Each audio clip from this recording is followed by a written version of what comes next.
سلام علیکم، میرا نام شاہجہان اکبر ہے۔ آپ غالباً مجھے نہیں جانتے اور پرسنلی اس وقت مجھے جاننے کی اتنی کوئی خاص ضرورت بھی نہیں۔ جو میں آپ کو دکھانے لگا ہوں وہ آپ کے لیے جاننا بہرحال بہت ضروری ہے۔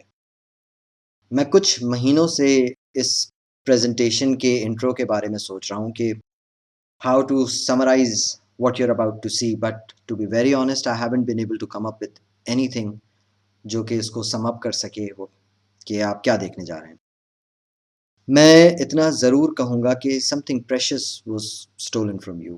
Something was kept hidden from you so that you would keep in line, so that you wouldn't find out your God-given rights. And I must say, it's been a pretty successful attempt at making you feel free in your psychological enslavement.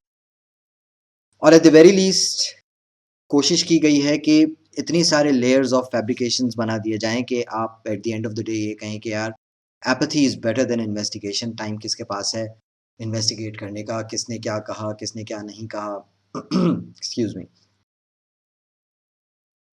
جو مل رہا ہے بس اسی کو لے کے یار زندگی آگے بڑھاؤ اور چلتے چلو، بی ایزی، کویسچن نہیں کرو۔ اس پریزنٹیشن کو آپ کو دکھانے کا مقصد ہی یہ ہے کہ آپ کو پتہ چل سکے کہ آپ سے آپ کے پیدا ہونے سے پہلے ہی کیا چھین لیا گیا اور آپ کو کیا پکڑا دیا گیا۔ اور اس پریزنٹیشن کے اینڈ تک بھی اگر آپ کو سمجھ نہ آئے کہ پوری دنیا کے مسلمان کیوں ایسی باولی سی زندگی گزارنے پہ مجبور ہیں یا آپ چوز کر رہے ہیں، آئی ڈونٹ نو، تو پھر جو کچھ بھی مسلمانوں کے ساتھ ہو رہا ہے ان دیٹ کیس وہ بالکل آن پوائنٹ ہو رہا ہے، اور جو مرنے کے بعد اللہ کے سامنے پیش ہو کر ہوگا وہ بھی بڑا آن پوائنٹ ہوگا۔ شروع کرتے ہیں with what you were handed۔ Traditional Islamic ideology نے ہمیں سکھایا ہے کہ الصلاۃ، یا جسے ہم اردو میں نماز کہتے ہیں، ایک ریچول عبادت یا ریچول ورشپ ہے جس میں آپ اسپیسیفک ریسائٹیشنز ایک اسپیسیفک موومنٹس کے ساتھ throughout the day specific times پر ادا کرتے ہیں۔ لیکن کیا یہ آئیڈیا قرآن سے کنفرم ہوتا ہے؟ کیا قرآن کہتا ہے کہ الصلاۃ ایک ورشپ ریچول ہے؟ قرآن خود کو فلی ڈیٹیلڈ کتاب کہتا ہے، اور اگر الصلاۃ اتنا امپورٹنٹ فریضہ ہے تو کیا اس کا clear step by step method قرآن میں نہیں ہونا چاہیے؟ ایک کمپلیٹ سیکوینس جس میں کوئی ڈاؤٹ نہ ہو۔ سوچئے، اگر قرآن میں ہی نماز کا طریقہ لکھا ہوتا تو شیعوں اور سنیوں کو اتنی بحث کرنے کی کیا ضرورت پڑتی؟ الگ الگ نماز کے طریقے کے چکر میں الگ الگ مسجدیں بن گئی۔ تو پھر کیوں اتنی امپورٹنٹ چیز کا طریقہ اللہ نے قرآن میں لکھا ہی نہیں بلکہ 200 سال بعد کے آتھرز کے رحم و کرم پر چھوڑ دیا؟ چلیں دیکھتے ہیں کہ اصل میں ہو کیا رہا ہے۔ آج تک کسی نے پوری پکچر دیکھنے کی کوئی زحمت ہی نہیں کی۔ سب سے پہلے ان کلیمز کو ایڈریس کرتے ہیں جو یہ ثابت کرنے کی کوشش کرتے ہیں کہ الصلاۃ ایک ریچول عبادت ہے۔ کلیم نمبر 1، قرآن میں صرف یہ بتایا گیا ہے کہ کیا کرنا ہے، لیکن کیسے کرنا ہے یہ حدیث میں لکھا ہے، جو انہوں نے اپنے اپنے کلیکشنز میں ریکارڈ کی ہوئی ہیں، اور وہی رسول کے قول اور سنت ہے۔ یہ سب سے ویک کلیم ہے۔ یہ قرآن کی اتھارٹی اور اس کی ڈیٹیلنگ، اس کی کمپلیٹنس کو انڈرمائن کرتا ہے، اور قرآن کی اسٹیٹمنٹ سے ڈائریکٹ کانٹرڈکشن کریٹ کرتا ہے۔ یہ وہ بیسک پوائنٹ ہے جہاں سے کوگنیٹو ڈسننس شروع ہوتی ہے۔ مسلمانوں کے ذہن میں دو اپوزنگ آئیڈیاز ڈالے جاتے ہیں کہ ایک طرف تو آپ یہ کہیں کہ قرآن مکمل ہے، لیکن دوسری طرف آپ یہ بھی مانیں کہ قرآن میں کچھ گیپس ہیں جو کہیں اور سے فل کیے جا سکتے ہیں، اور اس کے ساتھ کچھ بہت ہی غلط اور ایول قسم کے آئیڈیاز سب کانشیسلی پیدا ہوتے ہیں۔ مثال کے طور پہ کہ قرآن میں لکھا تو کچھ یوں ہوا ہے لیکن میں اس کو پڑھوں گا ایسے اور اس کا مطلب کچھ ایسے نکالوں گا۔ اس قسم کی سوچ آہستہ آہستہ انسان کو یہ ماننے پر مجبور کر دیتی ہے کہ قرآن کی بات کو اتنا سیریسلی ہی نہ لیا جائے، بس پڑھ کر آپ دم یا تعویذ کر لیں۔ قرآن خود کو ایک ایسی کتاب کے طور پر ڈسکرائب کرتا ہے جو کمپلیٹ ہے، جس میں ساری ریکوائرڈ ڈیٹیلز اور ساری ایگزامپلز اور ساری ایکسپلینیشنز موجود ہیں۔ قرآن میں لکھا ہے کہ یہ قول رسول ہے۔ قرآن بتاتا ہے کہ لوگ اللہ اور اللہ کے رسول کے درمیان فرق ڈھونڈتے ہیں تاکہ دوسری بکس کو فالو کرنے کا رستہ نکال سکیں۔ قرآن بتاتا ہے کہ یہ احسن الحدیث ہے، یعنی بیسٹ حدیث ہے جسے اللہ نے نازل کیا ہے۔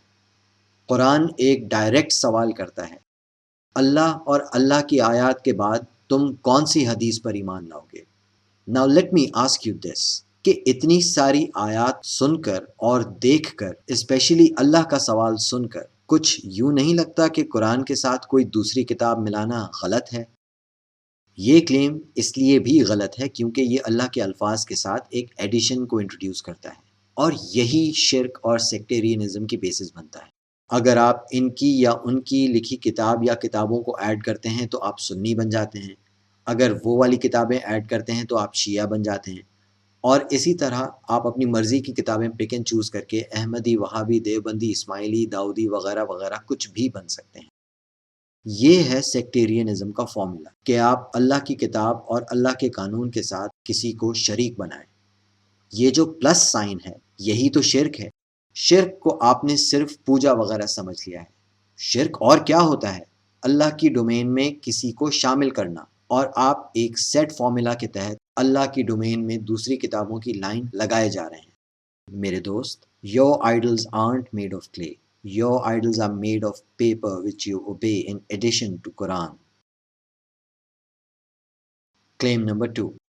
نماز کا طریقہ جنریشن ٹو جنریشن سینہ بسینہ پاس ہوا ہے۔ رسول کے صحابہ نے ان سے سیکھا، پھر انہوں نے دوسری جنریشن کو سکھایا، اور انہوں نے پھر دوسری جنریشن کو سکھایا، اور یہ چین اسی طرح آگے بڑھی ہے۔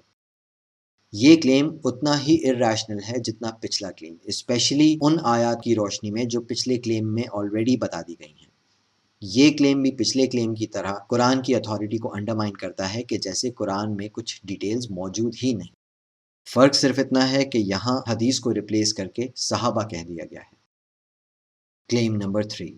نماز اور اس کے ٹائمنگز قرآن میں ہی ڈسکرائب کیے گئے ہیں، اور آپ حدیث کا ریفرنس لیے بغیر بھی نماز ادا کر سکتے ہیں۔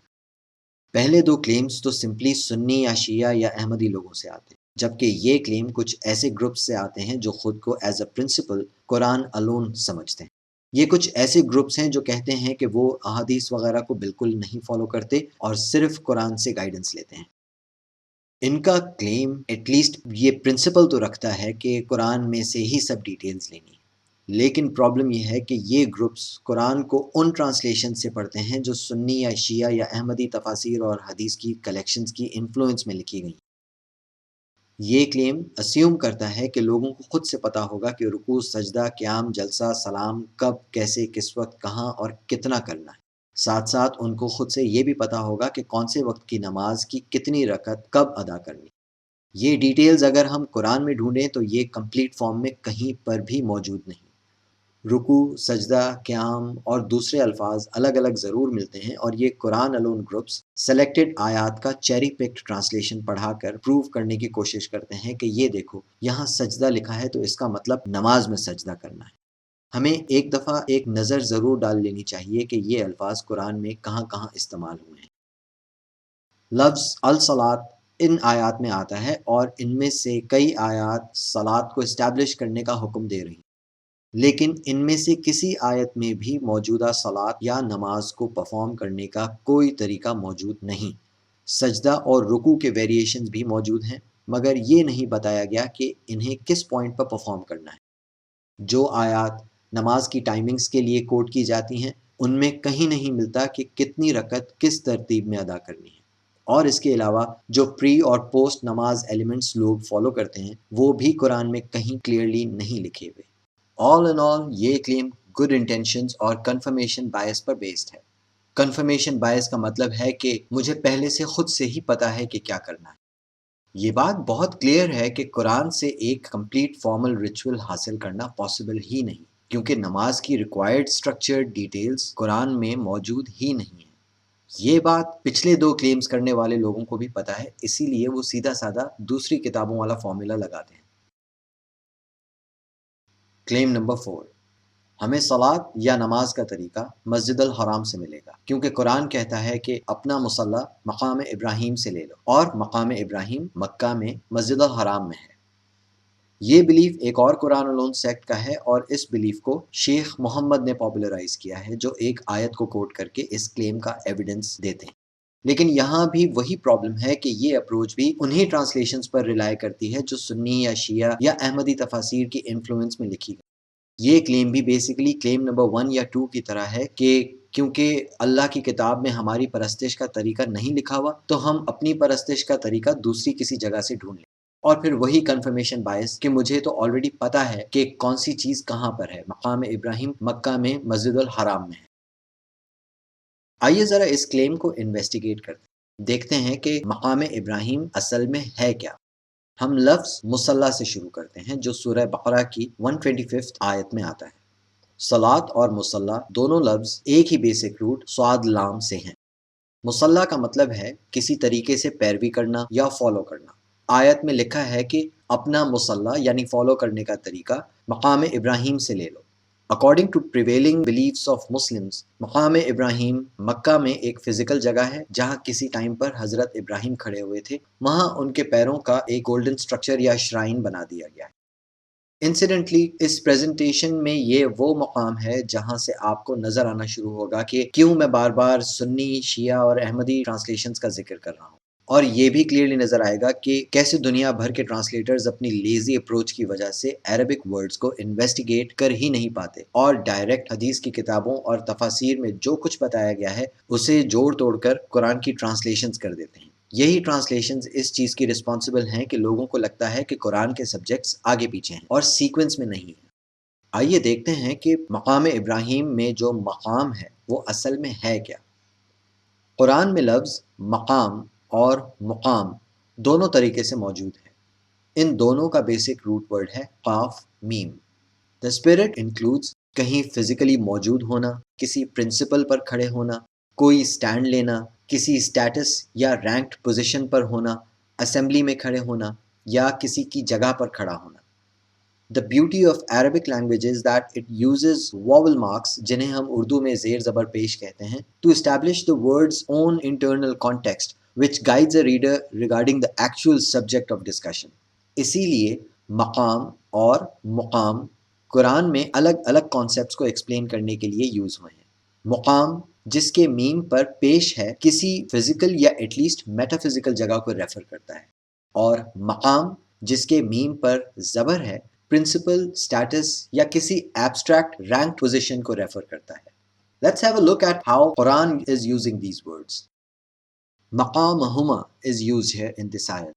This ayat is clearly not directing people to go and physically stand in place of someone's, rather to assume the role which the previous ones were doing. مقامی کا مطلب ہے میرا اسٹینس یا میری position.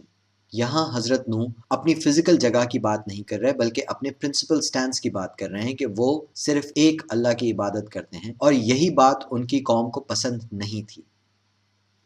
مقامن which means a place where one can be۔ قرآن میں مقام use ہوا ہے ٹو سگنیفائی پلیسز جہاں آپ فزیکلی موجود ہو سکتے ہیں۔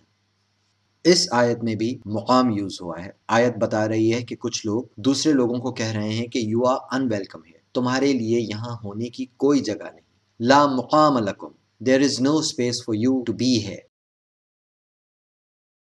اور یہ وہ آیات ہیں جن سے ہمیں آن پوائنٹ ایویڈنس مل جائے گا کہ مقام is not a physical place.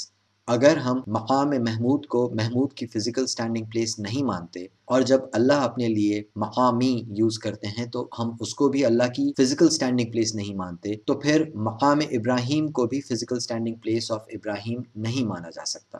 Otherwise we will have to find Mahmud and we'll also need to figure out where that gentleman is going to physically stand. Not to mention کہ ہمیں یہ بھی سمجھنا پڑے گا کہ اللہ فزیکلی کہاں کھڑے ہیں تاکہ اس جگہ سے ڈرا جا سکے۔ This is one of the simplest examples of how translators have overlooked the actual Arabic words and their spirits written in the Quran and instead rely on pre-maintained stories for their translations. To put it all simply, according to Arabic language usage, maqam cannot be a place to stand. Maqam Ibrahim can only be principal stance of Ibrahim. And what is Ibrahim's principal stance? حضرت ابراہیم نے blind فالوورشپ یا اندھی تقلید کو reject کیا، اپنے والد کے مذہب اور ان کے خداؤں کو چیلنج کیا، اور ایک permanent in changing creator of the universe کو ریکگنائز کیا۔ وہ آئیڈل ورشپ کے خلاف کھڑے ہوئے اور پریشر ہونے کے باوجود اپنا اسٹینس نہیں چھوڑا۔ یہی ان کا اسٹینس ہے، مقام ابراہیم، کہ ڈٹ کر غلط کے سامنے کھڑے ہو جاؤ، اور اس مقام سے اس اسٹینس سے آپ کو اپنا مسلح لینا ہے۔ یہ بہت آئرونک ہے کہ جس شخص نے اپنے والد کے آئیڈلز کو توڑ دیا، اسی کے پیروں کا شرائن بنا کر کھڑا کر دیا۔ ٹو سم اپ، یہ کلیم اللہ کی کتاب سے فوکس ہٹا کر ایک بلڈنگ پر لے جاتا ہے اور ساتھ میں کنفرمیشن بائس یوز کرتا ہے۔ یہ اس اپروچ سے زیادہ ڈیفرنٹ نہیں ہے جہاں عبادت کی مسنگ ڈیٹیلز کو کسی بھی چوزن سورس سے فل کیا جا سکتا ہے، جو کہ سنی یا شیعہ یا احمدی آلریڈی کر رہے ہیں، بس سورسز اپنی اپنی مرضی کی ہیں۔ This brings us to the end of this part of this presentation. Now let's begin with part 2 with a reminder about Al-Quran to see what it says about itself. قرآن اپنے بارے میں کہتا ہے کہ یہی وہ وحی ہے جو رسول کو دی گئی۔ Its message is protected by the Creator. It is the final and decisive word. یہی صحیح اور غلط، ٹروتھ اور فالسہڈ، فیکٹ اور فکشن میں فرق سکھاتا ہے۔ اس میں اللہ کی گارنٹی ہے کہ یہ حق ہے۔ It is easy to understand and recall. اس میں ہر چیز ایگزامپلز کے ساتھ ڈیٹیل میں ہے۔ اس میں کہیں کوئی کانٹرڈکشن نہیں ہے۔ رسول نے صرف اس کتاب پر عمل کیا۔ اس کے الفاظ رسول کا قول ہیں۔ یہ بہترین حدیث ہے۔ اور پھر ایک سوال، اللہ اور اللہ کی آیات جو کہ بہترین حدیث ہیں، ان کے بعد تم دوسری کون سی حدیث پر ایمان لاؤ گے؟ یہ وہ کچھ آیات ہیں جن میں قرآن اپنے بارے میں بات کر رہا ہے۔ آپ کو جب صحیح لگے آپ ان آیات کو پڑھ سکتے ہیں۔ Now let's talk a little about cognitive dissonance. Cognitive dissonance ایک ایسی mental state ہوتی ہے جس میں انسان کے ذہن میں دو opposing beliefs ایک ساتھ exist کرتے ہیں۔ مثال کے طور پہ in a required situation آپ کہیں کہ I favor honesty and transparency، لیکن ساتھ یہ بھی کہیں کہ میں سب کچھ نہیں بتاؤں گا۔ آپ کہیں کہ I reject idealism، لیکن پھر ساتھ یہ بھی مانیں کہ آپ کو کچھ لوگوں کو بلائنڈلی فالو کرنا پڑے گا تاکہ سمجھ آ جائے کہ کیا کرنا ہے۔ آپ کہیں کہ قرآن از 100% complete without any ifs and buts، اور پھر فوراً ایڈ کریں کہ لیکن کچھ ضرورت کی چیزیں ہیں جو اس میں نہیں ہیں۔ I am aware that you might be feeling a strong discomfort by now. That is, if you've made it this far. لیکن یہ ڈسکمفرٹ اس پریزنٹیشن کی وجہ سے نہیں بلکہ اس کوگنیٹو ڈسننس کی وجہ سے ہے جو آپ بہت عرصے سے کیری کیے ہوئے ہیں۔ آپ دو کشتیوں میں ایک ساتھ چلنا چاہتے ہیں، but the boats are going in opposite direction. ایک طرف آپ کہتے ہیں قرآن مکمل ہے، اور دوسری طرف کہتے ہیں لیکن اسے سمجھنے کے لیے کچھ اور چیزیں بھی چاہیے۔ یہ دونوں آئیڈیاز ایک ساتھ نہیں چل سکتے۔ If something is complete, then it is 100%. Otherwise, it must be called incomplete. So یا تو ریالٹی یہ ہے کہ قرآن از انکریکٹ، جو کہ ہو نہیں سکتا، یا پھر آپ غلط ہیں۔ میں یہ اسیوم کر کے آگے بڑھ رہا ہوں کہ you and I can agree upon one thing کہ میں اور آپ تو غلط ہو سکتے ہیں، but the Quran in its statements is true and factual. اگر قرآن کہتا ہے کہ یہ قول رسول ہے تو ہمیں اس کو قول رسول ہی سمجھنا چاہیے۔ قرآن اگر کہتا ہے کہ یہ کمپلیٹ ہے تو اس بات پر اعتماد ہونا چاہیے، لیکن گراؤنڈ ریالٹی یہ ہے کہ لوگوں کا اس بات پر اندھا عقیدہ ہے کہ قرآن کو سمجھنے کے لیے دوسری حدیثوں کی کتابیں لازماً چاہیے، اور یہ پیٹرن کوئی نیا نہیں ہے۔ حضرت موسیٰ کو فالو کرنے والے مسلم وقت گزرنے کے ساتھ یہودی بن گئے، حضرت عیسیٰ کو فالو کرنے والے مسلم بعد میں عیسائی بن گئے، اور حضرت محمد کو فالو کرنے والے سنی، شیعہ، احمدی بن گئے، اور انفیکٹ کچھ لوگ تو اب اپنے آپ کو محمدی بھی کہلواتے ہیں۔ And all of this happens because people choose to not trust that God's book is complete, and they feel that they must add their select books with God's words.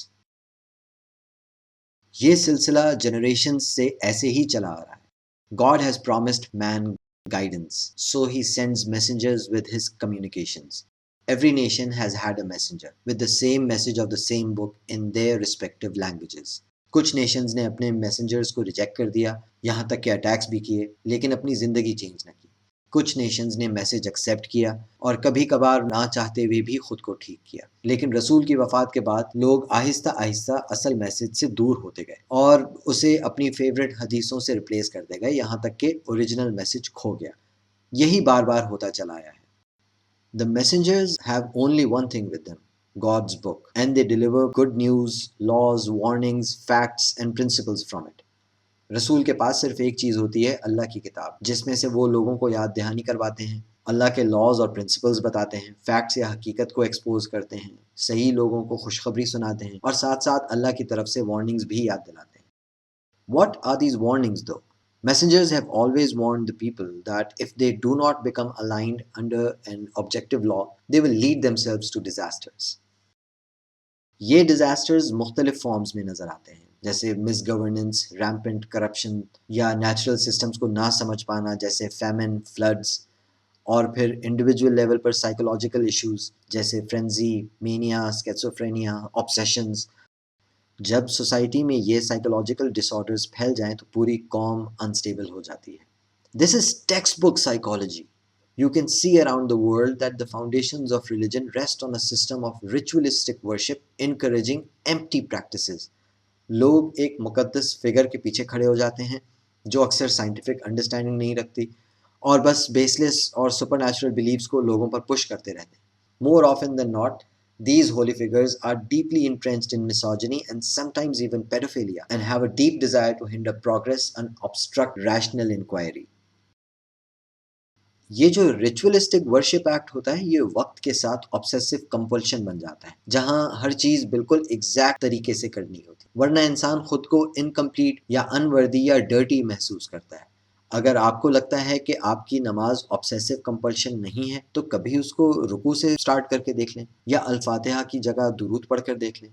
آپ نہیں کر پائیں گے کیونکہ یہ ایک آبسیسو کمپلشن بن چکی ہے۔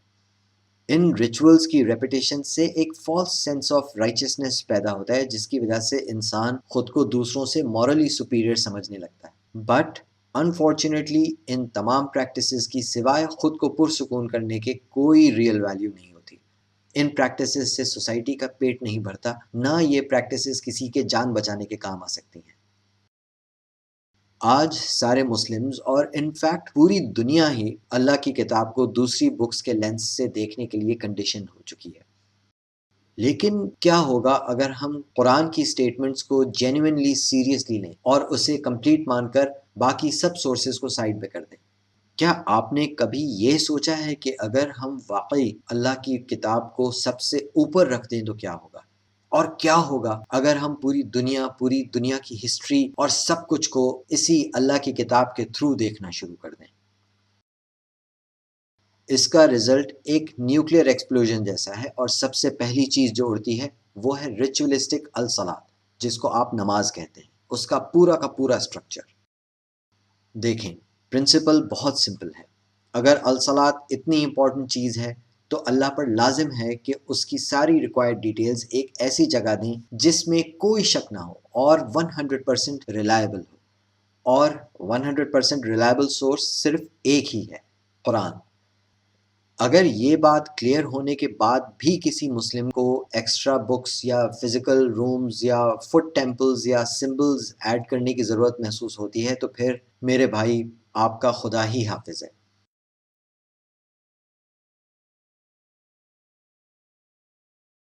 لفظ صلاۃ روٹ ورڈ سواد لام سے آتا ہے۔ اس روٹ ورڈ کی بیسک اسپرٹ ہے کنیکٹ ہونا۔ The spirit of word salat is reflected in actions of becoming connected, giving support, becoming united, taking responsibility, becoming disciplined and aligned۔ آئیے کچھ آیات دیکھتے ہیں تاکہ اس اسپرٹ کو اور بہتر طریقے سے سمجھ سکیں۔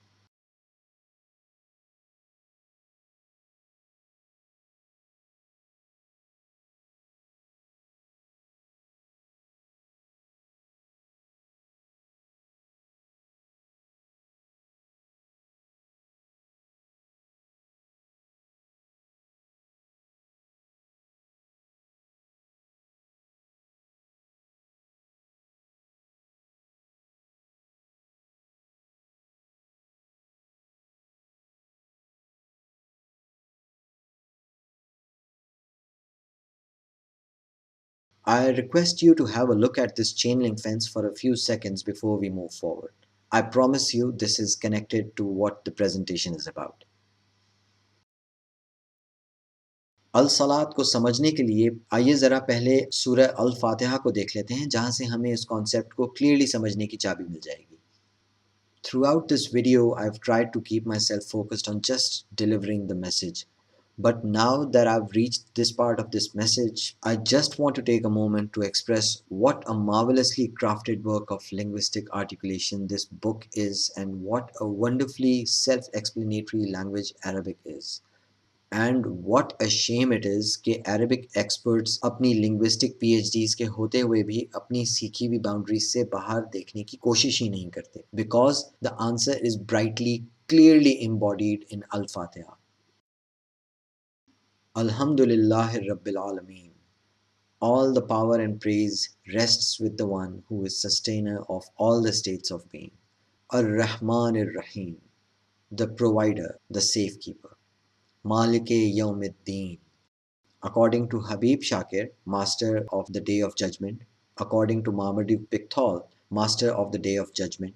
According to Ali Kuli, master of the Day of Retribution. According to Muhammad Sarwar, master of the Day of Judgment. According to Wahiduddin Khan, Lord of the Day of Judgment. This is how these supposed masters of Arabic have translated this verse. یہ لوگ یوم الدین کو day of judgment یا قیامت translate کر دیتے ہیں، لیکن قرآن میں دیکھیں تو نظر آتا ہے کہ اللہ نے خود لفظ یوم القیامہ یوز کیا ہے. تو سوال یہ ہے کہ جب قرآن میں لفظ قیامہ آلریڈی موجود ہے، تب بھی یوم الدین کو قیامہ کیوں کہہ رہے ہیں؟ کیا ان لوگوں کو یہ لگتا ہے کہ نعوذ باللہ اللہ نے غلطی سے سورہ فاتحہ میں یوم الدین لکھ دیا اور اب ان کی ذمہ داری ہے کہ وہ اس کو صحیح کریں؟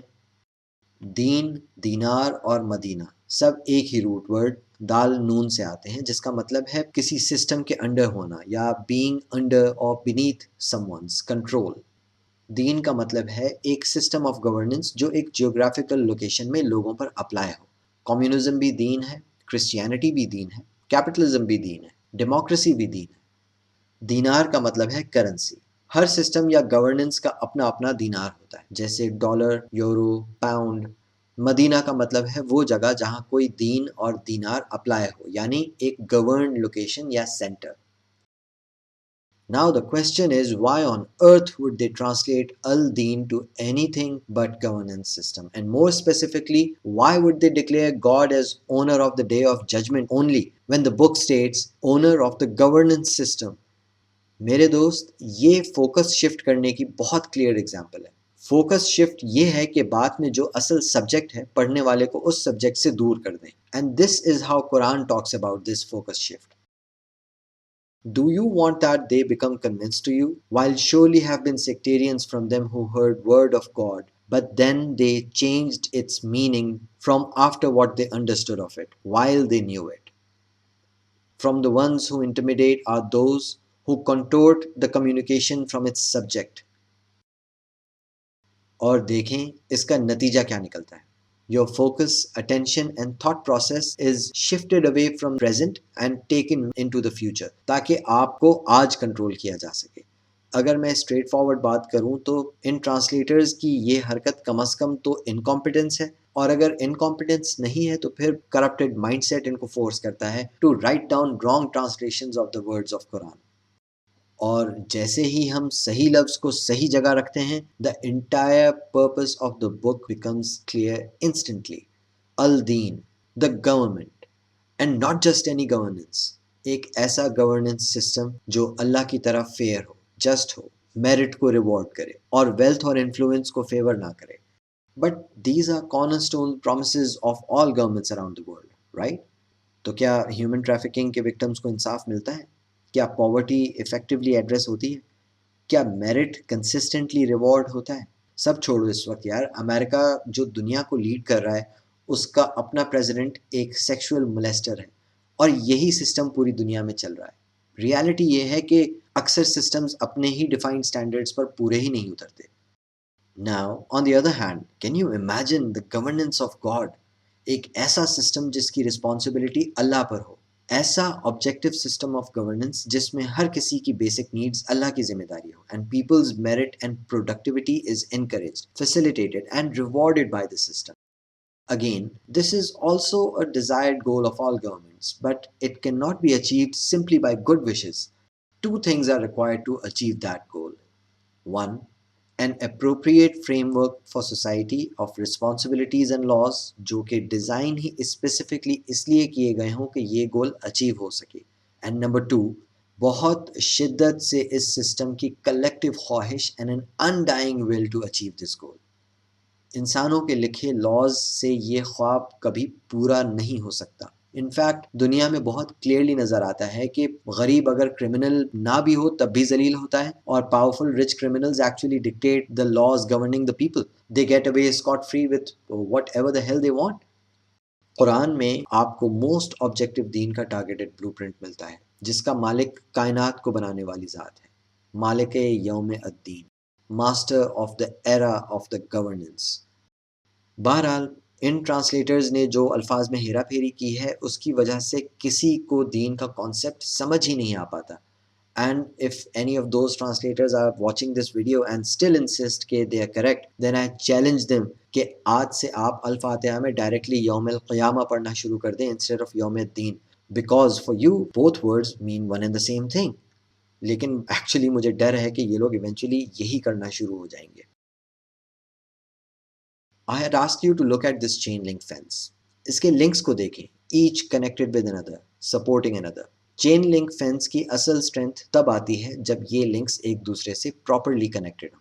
یہاں فوکس کسی ایک ایلیمنٹ پر نہیں ہوتا بلکہ کنیکشنز یا لنکس پر ہوتا ہے جو پورے اسٹرکچر کو مضبوط بناتے ہیں. Your household and your neighbor's household both are distinct elements of the chain link. اور جس پوائنٹ پر آ کر یہ دو ڈسٹنکٹ ایلیمنٹس ایک دوسرے سے کنیکٹ ہوتے ہیں وہ ہے صلات. مطلب becoming connected, giving support to each other, becoming united and disciplined and aligned, obeying principles, taking responsibility of one another. الصلاۃ صرف اللہ کی کتاب کی گائیڈنس میں رہ کر کمیونٹی کے ایشوز یا کرائسس کو مل کر ریزالو کرنا اور رسپانسبلٹیز اسائن ہونا, آبجیکٹو ڈسپلن کو فالو کرنا, کلیئر لاز پر چلنا, اکاؤنٹیبلٹی اور کلیکٹیو ویل بینگ کو ڈیولپ کرنا, میڈیشن یعنی ثالثی کرنا اور صلح کروانا, social justice and moral responsibility کو مینٹین کرنا تاکہ اوور آل سوسائٹی کا بھی اور انڈیویجول کا بھی فائدہ ہو. It's a formal structure of unified and shared responsibilities, all under the guidance of one single source, God's book. But where is that written in the قرآن؟ یہ سوال اکثر بہت ہی کانڈیسینڈنگ ٹون میں کیا جاتا ہے. سن کر ایسا لگتا ہے کہ پوچھنے والے کی سوچ میں آلریڈی یہ بات فٹ ہے کہ قرآن میں اس قسم کی کوئی بات لکھی ہی نہیں جا سکتی. But you will see how God vindicates his book on the subject, providing precise explanation of al-salat and how to execute it with just 2 ayat. آپ نے ان آیات کو ہمیشہ حدیث کی گائیڈنس کی روشنی میں پڑھا ہے, اسی لیے یہ ڈیفینیشن نظر ہی نہیں آتی. آپ آج تک ان آیات کو وضو کی آیات سمجھ کر پڑھتے رہے ہیں. So first, you must let that go and then read the Quran purely under the light of its actual words. ہم اس ویڈیو میں سارے الفاظ تو کور نہیں کر سکتے, لیکن میں آپ کو ایک پیٹرن ضرور دکھانا چاہوں گا. Let's start with this word, al-marafiq. مرافق comes from the root word رفق, اور اس روٹ ورڈ میں سے جو مطلب نکلتے ہیں وہ ہیں companion, attachment, armrest, elbow, friend, utilities, things that bring conveniences, facilities. لیکن جو آپ کو بتایا ہی نہیں گیا یا شاید آپ نے حدیث کی روشنی میں اگنور کر دیا ہو کہ فارمل عربک رائٹنگ میں المرافق دا فیسلٹیز کو کہتے ہیں. Now these two words, both these words are different from al-marafiq in the sense that al-marafiq comes without kum, meaning your, and both these words come without al. Arabic میں جیسے یہ الفاظ لکھے ہیں تو اس سے بہت کلیئرلی نظر آتا ہے کہ یہ جو مرافق ہیں یہ مخصوص مرافق ہیں, لیکن رؤوس اور ارجل کچھ جنرل چیزیں ہیں. اگر آپ حدیث کی روشنی میں ان آیات کو پڑھتے ہیں تو کبھی بھی اس قسم کی عربک کو جسٹیفائی نہیں کر سکیں گے, کیونکہ آپ کی نظر میں ایک باڈی پارٹ تو مخصوص ہے المرافق جس میں کم نہیں یعنی تمہارے نہیں لگا ہوا, لیکن دوسرے باڈی پارٹس جنرل بھی ہیں اور آپ کے بھی ہیں. پھر الکعبین اسپیسیفک باڈی پارٹ جس میں کم نہیں لگا ہوا. میرے دوست, دنیا میں نان مسلم لنگوسٹس جو قرآن کی آرٹیکولیشن پر تنقید کرتے ہیں وہ کر ہی اس لیے پاتے ہیں کیونکہ آپ نے ضد کی ہوئی ہے کہ قرآن کی رائٹنگ کو حدیث کے بغیر کوئی سمجھ ہی نہیں سکتا. آپ کی اس ضد کی وجہ سے دنیا بھر کے نان مسلمز بھی حدیث کی روشنی میں ہی قرآن کو دیکھتے ہیں اور پھر طرح طرح کے آرگیومنٹس بنا لیتے ہیں. I hope that these 4 words which I discussed here are enough for you to realize that there's more to all of this than what you've been force-fed. Let's cut to the chase and just see what happens when you translate the Quran according to the true spirits of the words. O you of the ones who are convinced, whenever you group together at the community meeting, then make appropriate your reasons and your strengths directed towards the public welfare, and analyze with your heads and your supports towards the most obvious. And if you happen to be biased, then clean. And if you happen to be ill or upon a journey, or came one of you from the lower level, or you can sense the weakness. So, if not, you can find an essence, then aim for a level that is good. Then analyze regarding your targets and your strengths from it.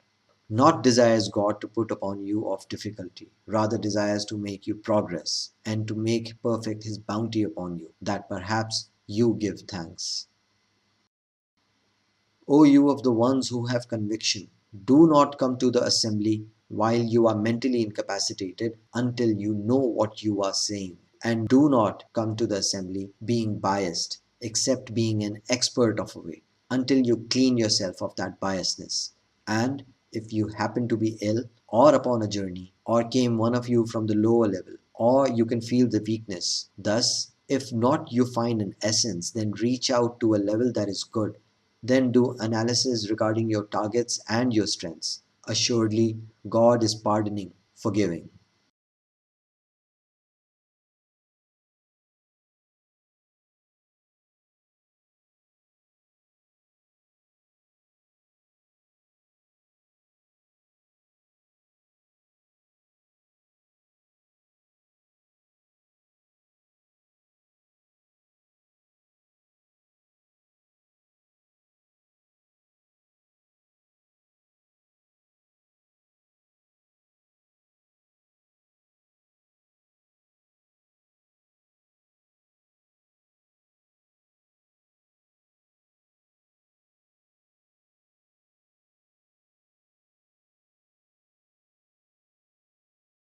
Yes, you heard and read that right.